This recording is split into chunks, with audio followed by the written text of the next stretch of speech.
Hello বন্ধুরা, কেমন আছো? আশা করি তোমরা সকলে ভালো আছো। আমিও খুব ভালো আছি। তো দেখো, আজকে উনুনে মাংসর ঝোল রান্না করছি। তো আমি রান্না করতে জানি না মাংসটা কীভাবে রান্না করা হয়, তাই বাপি আমাকে শেখাচ্ছিল যে কীভাবে মাংসটা রান্না করা হয়। বন্ধুরা, কখনো কি দেখেছো ছেলেরা উনুনে রান্না করে? তো দেখো, বাপি এখানে উনুনে রান্না করছেন, আবার উনুন জ্বালিয়ে কড়াই বসিয়ে নিয়ে উনুনে রান্না করছেন। তো আমি তো পারি না একদম। তো দেখো, তেল দিয়ে পেঁয়াজ দিয়ে দিয়েছে, পেঁয়াজটাকে ভালোভাবে ভেজে নিয়েছে। তারপর টমেটো দেওয়া হয়েছে, টমেটোটাকে ভালোভাবে মিক্সড করে নিয়ে আদা পেস্ট করে দিয়ে দিয়েছেন। ভালোভাবে পেস্ট করে নেওয়া হয়েছে। এর মধ্যে কাঁচা লঙ্কা দিয়ে দেওয়া হয়েছে। তো আদা পেস্ট করা ছিল, দিয়ে দিয়েছি। তারপর রসুন পেস্ট করা ছিল, দেওয়া হয়েছে। তো কটা কাঁচা লঙ্কাও দিয়ে দেওয়া হয়েছে। ভালোভাবে কষিয়ে নিতে হচ্ছে যাতে কড়াইতে না লেগে যায়। দেখো, ভালোভাবে মিক্সড করে নেওয়া হচ্ছে যাতে একটু না লাগে। তো রসুন কোয়া দিয়ে দেওয়া হচ্ছে। আপনারাও বন্ধুরা একবার দেবেন রসুনের কোয়া, দেখবেন খুবই স্বাদ হয়েছে খেতে। তো তেজপাতা দেওয়া হলো। এরপর অল্প পরিমাণে ঘি দেওয়া হবে। দেখো, ঘি দেবেন মাংসতে, খুবই সুস্বাদু হয়। লঙ্কা গুঁড়ি,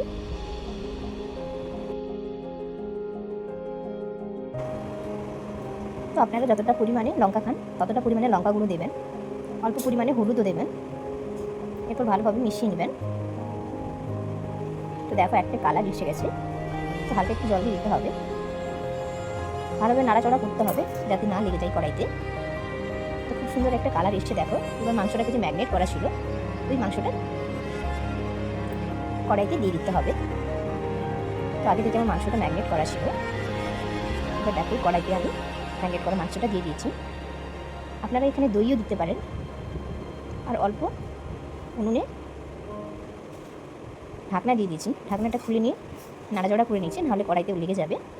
তো বৃষ্টির দিনে মাংস খেতে কার কার ভালো লাগে অবশ্যই কমেন্টে জানিও বন্ধুরা।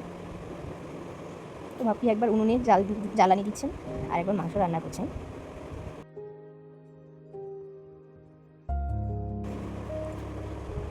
দেখো, খুব সুন্দর একটা কালার এসছে।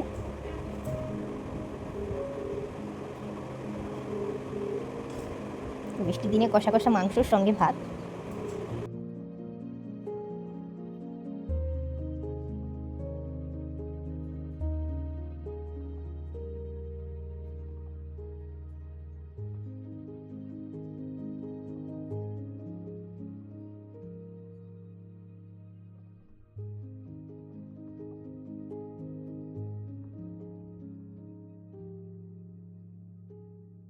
আর আলুটা ভাজা ছিল আগে থেকে, দিয়ে দেওয়া হয়েছে। তো দেখো, আর একবার ঢাকনা দিয়ে দেওয়া হয়েছে। তো ঢাকনাটা তুলে নাড়াচড়া করে নিয়েছি। দেখো, মাংসটা কষা হয়ে গেছে ভালোভাবে। আপনারা এইভাবে রুটির সঙ্গেও পরিবেশন করতে পারেন। তো হালকা জল দিয়ে আরেকবার নাড়াচড়া করে নিতে হবে। তো দেখো, খুব সুন্দর একটা কালার এসছে। তো ফুটিয়ে গেলে নামিয়ে নিতে হবে। তো দেখো বন্ধুরা, যদি ভালো লাগে বন্ধুরা লাইক করে, কমেন্ট করে আর শেয়ার দিয়ে পাশে থাকুন।